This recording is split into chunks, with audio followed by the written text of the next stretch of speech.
오늘 증거할 말씀입니다. 요엘서 1장 12절에서 20절 말씀입니다.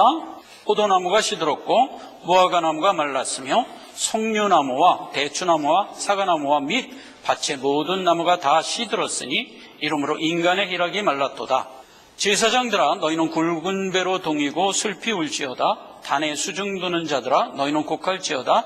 내 하나님께 수정드는 자들아 너희는 와서 굵은 배를 입고 밤이 맞도록 누울지어다. 이는 소제와 전제를 너희 하나님 전에 드리지 못함이로라. 너희는 금식일을 정하고 성일을 선포하여 장로들과 이 땅 모든 거민을 너희 하나님 여호와의 전으로 몰수히 모으고 여호와께 불을 지질지어다. 오호라 그날이요 여호와의 날이 가까웠나니 곧 멸망같이 전능자에게로서 이를 이루라. 식물이 우리 목전에서 끊어지지 아니하였느냐? 기쁨과 즐거움이 우리 하나님 전에 끊어지지 아니하였느냐? 씨가 흙덩이 아래서 썩어졌고 창고가 비었고 곡간이 무너졌으니 이는 곡식이 시들었음이니라. 생축이 탄식하고 소떼가 민망해하니 이는 꼴이 없음이라. 양떼도 피곤하도다. 여호와여 내가 주께 부르짖으오니 불이 거친 들의 불을 살랐고 불꽃이 밭의 모든 나무를 살랐음이니이다. 들짐승들도 주를 향하여 헐떡거리오니 시내가 다 말랐고 들의 풀이 불에 탔음이니이다. 아멘. 죄로 심히 죄되게 하심. 지금 이 시대, 요아스의 시대는 불신이 대세가 되어서 흐르고 있는 시대를 지금 지나가고 있어요. 거기서 지금 요엘 선지자가 나와서 선지를 하고 있는데 이 시대는 오늘날 우리가 살고 있는 이 시대와 똑같습니다. 이 본문 말씀을 우리가 보면서 오늘 우리가 살고 있는 이 시대에 주신 선지의 말씀이다 라는 것을 꼭 기억하면서 가자 이거예요. 제사가 금하여졌으므로 택한 성도들이 다 탄식을 하고 있어요. 처녀가 탄식을 하고 제사장이 탄식을 하고 농부가 수치를 당하고 있어요. 이는 제사가 금지됐기 때문이다 이거야. 그러나 이러한 환란을 우리가 느끼며 살아간다고 해서 하나님의 구속의 역사가 중단된 것은 아니다 이거예요. 그런 환란 가운데 하나님의 언약은 계속 이어지고 있고 환란도 하나님이 언약한 말씀의 일부다 하는 걸 이제 우리가 살펴본 거잖아요. 예수 그리스도가 이 땅에 오셔서 영 단번에 십자가를 지고 부활하시는 3일 안에 자기의 택한 자녀 모두는 다 죄사함을 받고 살아난 거예요. 그거는 자기 택한 백성의 의지와 상관없이 하나님이 하신 일이죠. 그래서 그걸 우리가 이제 대청된 비유로 지난 시간에 살펴봤잖아요. 내가 보상받았다는 것을 누가 아느냐? 대청 때문에 살았던 사람은 그걸 분명히 아는 겁니다. 이와 같이 택한 자녀들이 예수 그리스도가 십자가에 못 박혀 죽으시는 3일간의 역사 때문에 내 죄가 사했다는 걸 아는 거잖아요. 틀림없는 팩트인데 문제는 이것이 나에게 어떻게 인식되느냐 하는 것이 사실상 우리에게는 더 큰 문제죠. 내가 택한 자였느냐 하는 것을 내가 어떻게 아느냐 이거죠. 내가 죄를 사함받았다는 것은 하나님이 그냥 해주는 거예요. 그러나 그 죄사함이 택한 자에게 역사됐다는 것이 분명할진데 그렇다면 내가 택한 자냐 하는 걸 아는 게 어떤 의미에서 더 중요하다고요. 대청된 비유에서는 그건 아주 분명히 내게 인식됐어요. 왜냐하면 나는 대청 때문에 살았었으니까 보상받는 건 아주 틀림없는 일로 내가 인식을 할 수가 있었어요. 그러나 이 영적 문제로 들어왔을 때 내가 택한 자였는가를 어떻게 아느냐. 그래서 이 문제를 하나님이 간과하시지 않죠. 네가 택한 자라는 분명한 인식을 가질 수 있도록 하나님이 역사하신다고요. 그래서 그게 본문에 어떻게 녹아있는가 하는 걸 오늘 살펴보자 하는 겁니다. 본문 말씀을 다시 들어갑시다. 포도나무가 시들었고 무화과나무가 말랐고 각종 나무가 다 시들었다 하는 나무는 뭐라? 택한 자를 얘기하는 거예요. 시들었다는 것은 지금 하나님의 구속의 은혜가 나에게 임하지 못하고 있는 것을 내가 느끼고 있는 상태. 그래갖고 이제 13절, 14절에는 그러므로 너희는 굵은 벼슬을 입고 회개하고 금식하라 이렇게 돼 있어요. 그래서 이 주제는 다음 시간에 살펴볼 상당히 큰 주제이기 때문에 이건 다음 시간에 살펴보고 어쨌거나 우리가 영적으로 시들어 있어요. 16절 식물이 우리 목전에서 끊어졌고 기쁨과 즐거움이 우리 하나님 전에서 끊어졌다. 씨가 흙덩이 아래서 썩어졌고 창고가 비었고 곡식이 없다.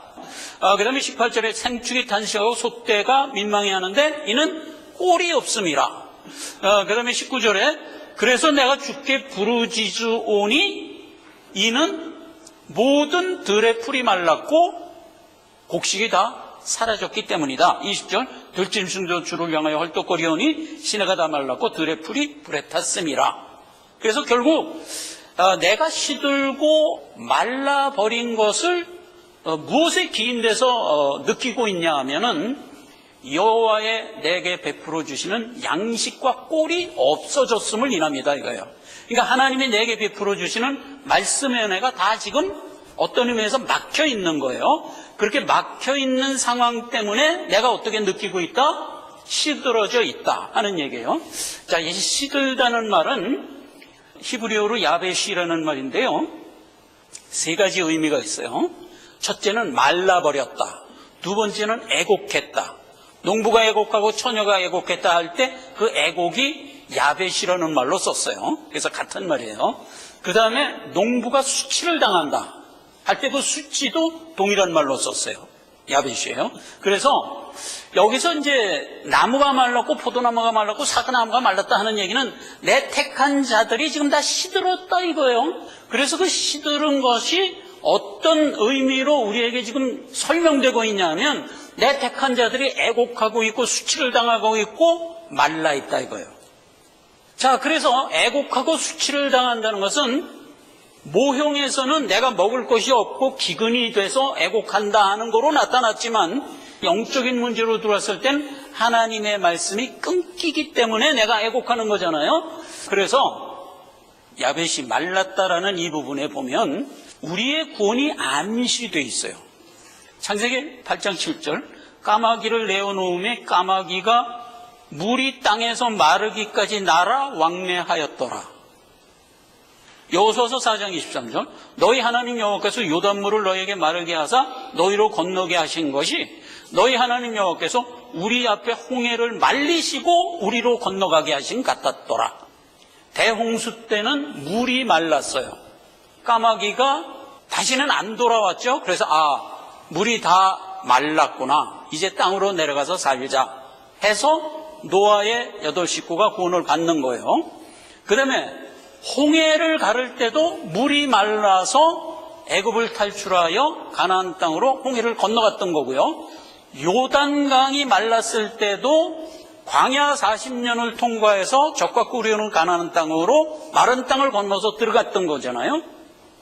마르다 하면 무엇이 암시되고 있어요? 바로 구원이 암시되고 있어요. 그렇죠? 그래서 마르다를 다시 한번 정돈합시다. 마르다는 무엇이 말랐느냐 하는 것은 하나님이 나에게 베풀어 주신 구속의 은혜가 가리워지는 듯이 느껴짐으로 마른 거잖아요.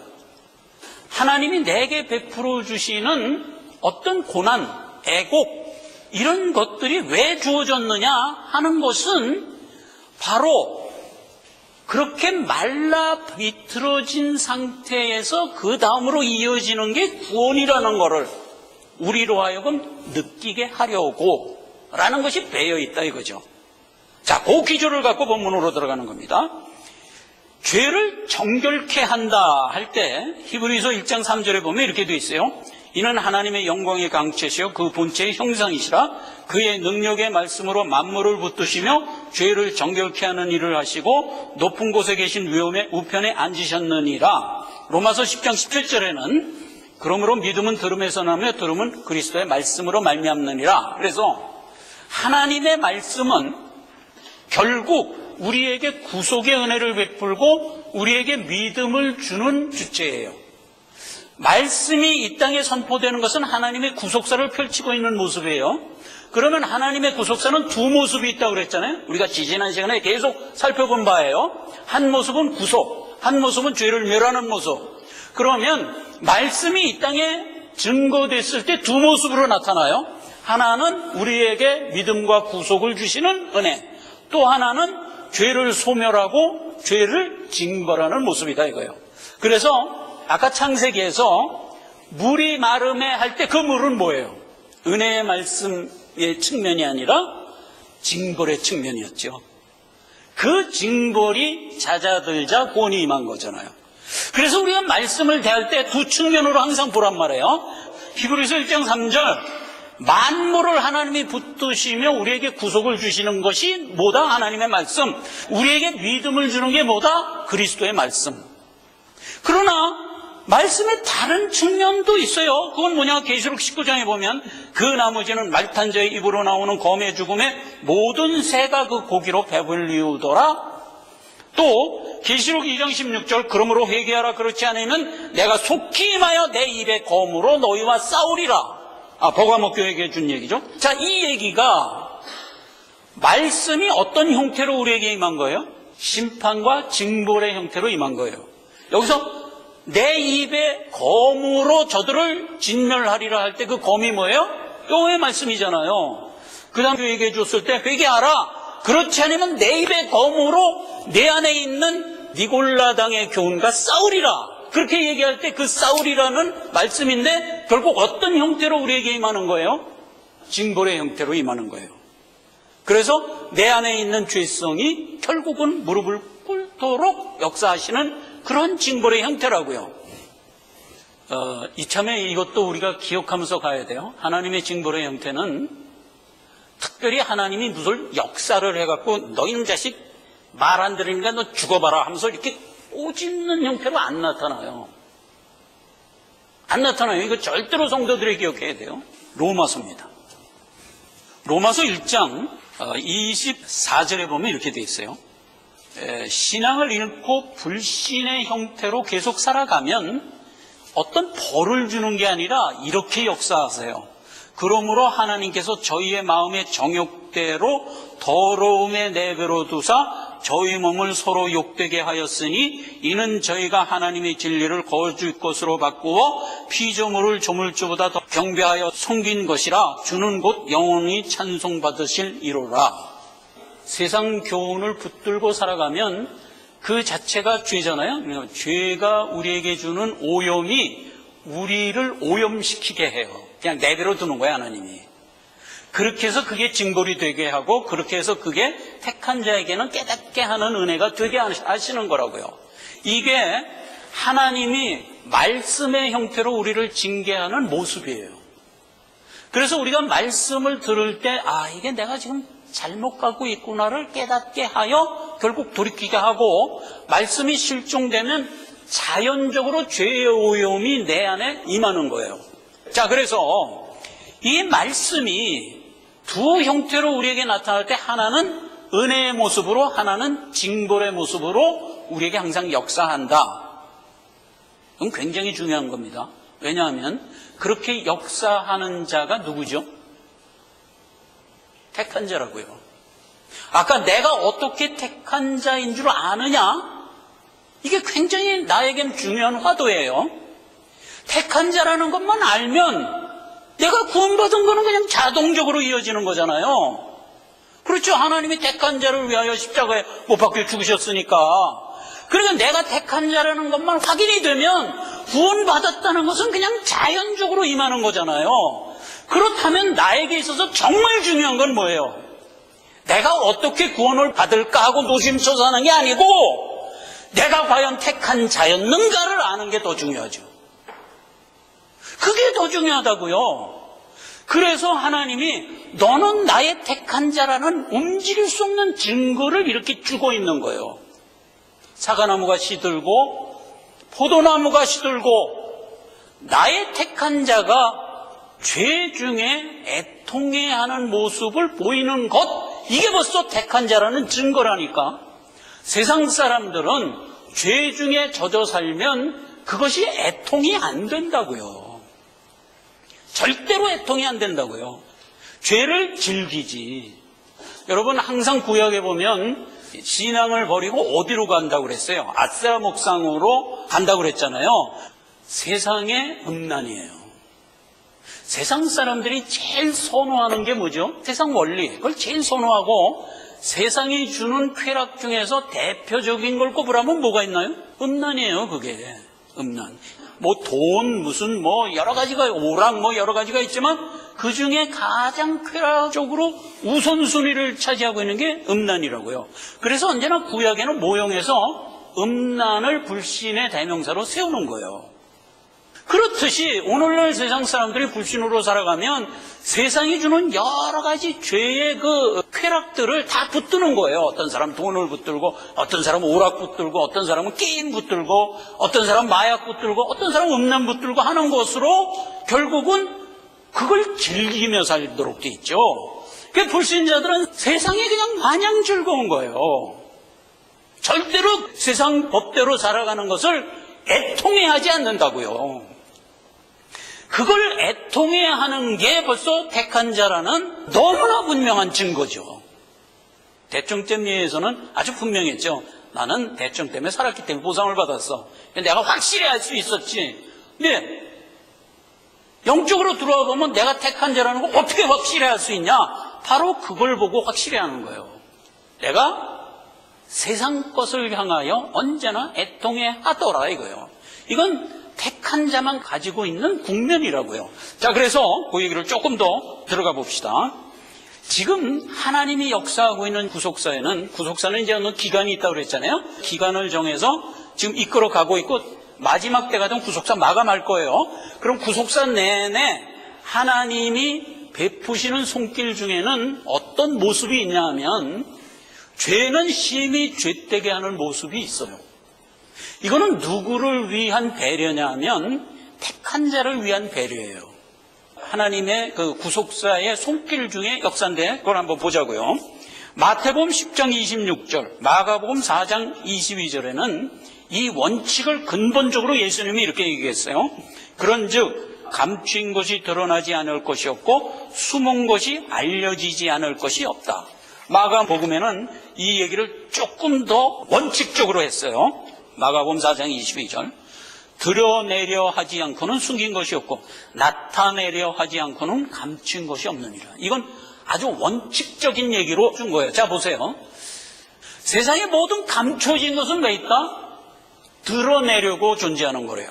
그러면 여러분, 불신이라는 것은 언제나 그건 죄인지도 모르는 거야. 감춰 있는 거야. 그런데 하나님이 그건 죄야 하고 드러내준다는 거죠. 모든 감추인 것은 다 드러나도록 돼 있어요. 언제까지? 구속사 기간 안에 다 드러나도록 돼 있어요. 그걸 대원칙으로 세워놓고 그 다음에 이제 말씀으로 이어갑니다. 로마서 5장 16절입니다. 죄가 율법이 있기 전에도 세상에 있었으나 율법이 없을 때는 죄를 죄로 여기지 아니하느니라. 율법으로 말미암지 않고는 내가 죄를 알지 못하였으니 곧 율법이 탐내지 말라 하지 아니하였다면 내가 탐심을 알지 못하였으리라. 자, 이게 뭐냐면 죄가 지금 가려져 있다는 의미로 준 얘기예요. 지금 아담 이후의 세상은 죄로 물든 세상이잖아요. 물론 세상법에는 뭐 살인하고 훔치고 하는 걸 죄로 지정하지만 지금 영적으로는 예수를 안 믿는 게 죄잖아요. 그럼 예수를 안 믿는 게 죄라고 이렇게 안 드러나 있다고요. 죄는 항상 있지만 다 가려져 있어서 죄가 죄인 줄도 모르고 살았었는데 택한 자녀에게 예수 안 믿는 게 죄인 것이 깨달아지더라 이거예요. 어떻게 깨달아졌냐? 하나님이 준 생명의 법을 받자 그것으로 깨달았다. 그게 뭐죠? 율법. 율법을 받자 내가 못 보던 죄를 보게 됐어요. 그 얘기예요, 이게 지금. 죄는 율법이 있기 전에도 세상에 있었지만 율법이 없을 때는 그 죄가 있는지도 모르고 살았다 이거예요, 우리가. 그랬는데 율법이 우리에게 임하자 내가 모르고 있던 죄가 다 죄로 드러나더라 이거죠. 저것도 죄였어? 저것도 죄였어? 하고 알게 되더라. 로마서 7장 7절입니다. 율법으로 말미암지 않고는 내가 죄를 알지 못하였으니 곧 율법이 탐내지 말라 하지 아니하였다면 내가 탐심을 알지 못하였으리라.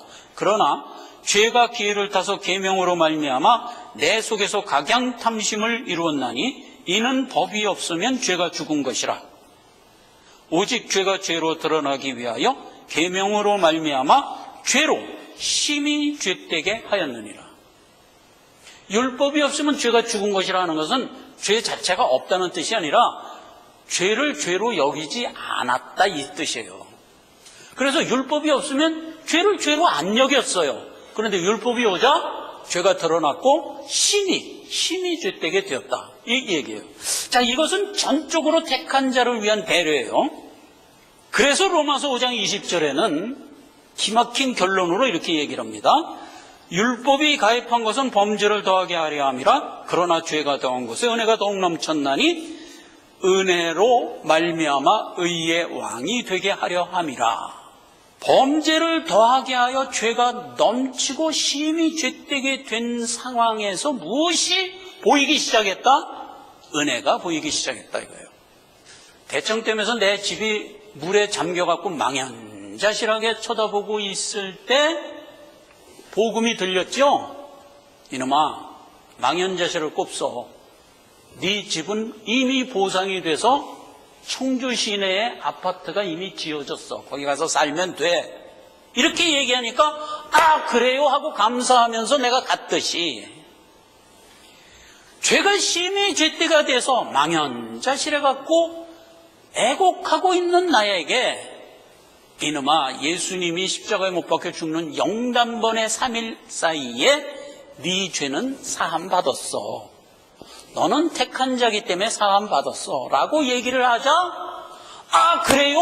하고 즐겁게 믿음에 머물러 살더라. 다 된 거다 이 말이에요. 택한 자라는 유일한 증거는 내가 내 집이 물에 잠겨서 망연자실하게 있음으로 알았듯이 여기 영적에서도 마찬가지예요. 내가 죄 중에서 심히 죄되게 되어 탄식하고 있는 것이 택한 자라는 증거예요.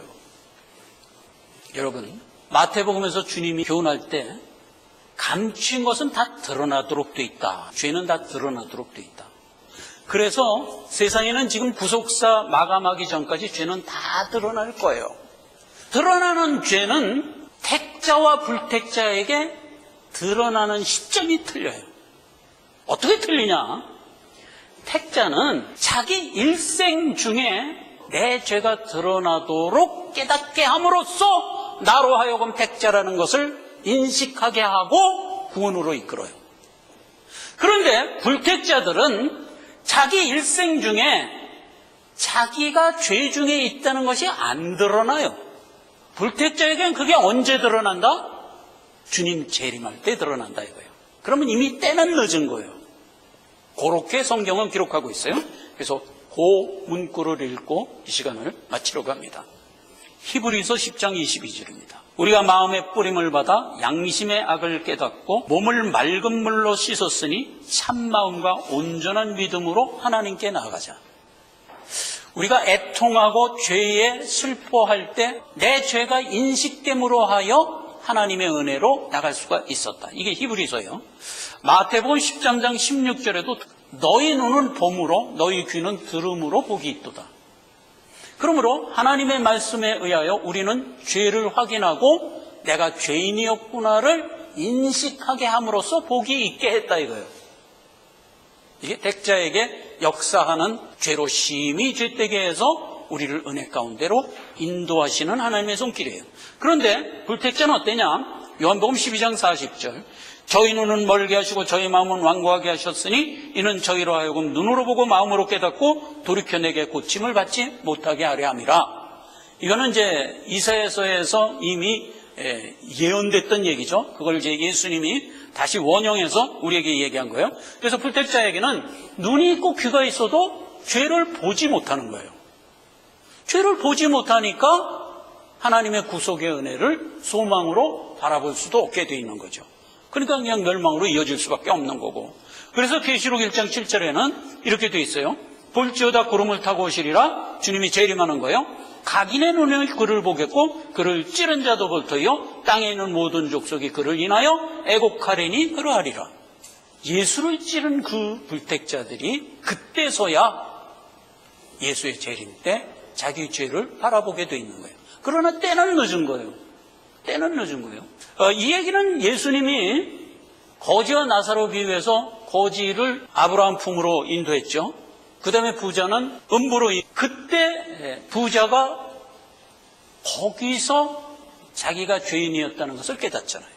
그러나 때는 이미 늦었죠. 그래서 깨달아갖고 얼마나 기특한 소리를 해요. 아직 땅에 살고 있는 우리 형제가 이 사실을 모르고 있습니다. 저들이 모르는 상태에서 죽으면 나처럼 음부로 올 거 아닙니까? 그러니 저들에게 가서 이 사실을 좀 알려주십시오. 그렇게 얘기했잖아요. 아브라함의 대답이 뭐였어요? 이놈아, 벌써 네 형제 주변에는 선지자들이 있고 믿는 이웃들이 있고 목사가 있고 교회가 있어서 계속 증거하고 있다. 그 말을 듣고 오도록 다 배려했다. 뭘 또 어떻게 하라는 얘기냐. 그러면서 거부했던 그 사실을 택한 자와 불택자는 죄를 생전에 깨닫느냐 사후에 깨닫느냐, 이 차이로 복과 저주가 갈리고 있다. 오늘 본문 말씀에서 포도나무, 사과나무, 이 모든 택한 나무들이 말라있는 것도 결국 뭐예요? 하나님이 우리를 구속하기 위한 구속의 여정의 한 복된 손길이구나 하는 것을 우리가 여기서 다시 한번 감사하는 것이다. 기도하겠습니다. 아버지 하나님, 은혜를 감사드립니다. 불신이 대세가 되어 있는 세상에서 변함없는 하나님의 은혜의 손길이 우리로 하여금 죄를 바라보게 하시고 인식하게 함으로써 은혜로 이끄시는 하나님의 손길을 바라봅니다. 우리가 우리의 삶을 이 땅의 원리대로 살아가지 아니하고 하나님의 말씀에 의거하여 살아갈 때 죄를 바라보게 하시고 소망을 바라보게 하여서 힘차게 나갈 수 있도록 인도하옵소서. 예수님의 이름으로 기도했습니다. 아멘.